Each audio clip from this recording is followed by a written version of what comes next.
En revenant, il avait aperçu sa femme, les mains sur les joues, pendant que son oncle lui criait dessus. Il comprit aussitôt qu'il devait intervenir. Zina avait besoin de lui. Baboni n'en revenait pas de ce qu'il venait de voir. Comment son propre neveu pouvait-il se mettre entre lui et sa femme jusqu'à recevoir la gifle à sa place? Encore sous le choc, il écarquilla les yeux quand Ismaël prit la parole. « Oncle, mais qu'est-ce qui ne va pas avec toi? Pourquoi tourmentes-tu cette pauvre femme dans son propre foyer? Contrôle ta façon de me parler, je ne suis pas ton égal. Tu étais présent quand je lui ai demandé de rentrer tôt pour aider les autres femmes aux préparatifs de ton mariage. Mais regarde l'heure à laquelle elle rentre, 22h30. Elle n'avait pas trouvé de taxi. Moi aussi j'étais à Tikandou, et c'est moi-même qui l'ai ramenée.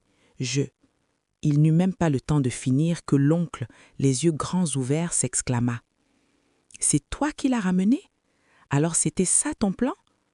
Faire semblant de ne pas trouver de taxi pour qu'elle profite de la route et t'envoûte?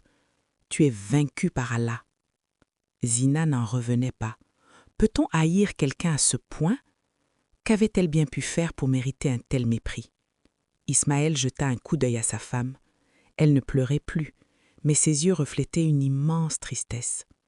Et dire qu'il en était, en partie, le responsable? Il s'en voulait, mais c'était trop tard pour les regrets. Il avait déjà donné sa parole pour épouser la veuve. Il ne pouvait plus faire marche arrière. Ismaël, arrête s'il te plaît.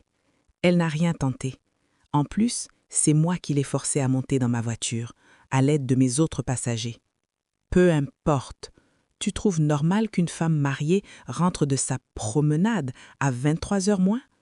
Même sans préparatif, elle n'avait aucun droit de rentrer aussi tard. Ismaël comprit que son oncle ne cesserait jamais de parler tant qu'il resterait là. Alors, pour en finir, il coupa court. « C'est ma femme, et je ne suis pas en colère contre elle.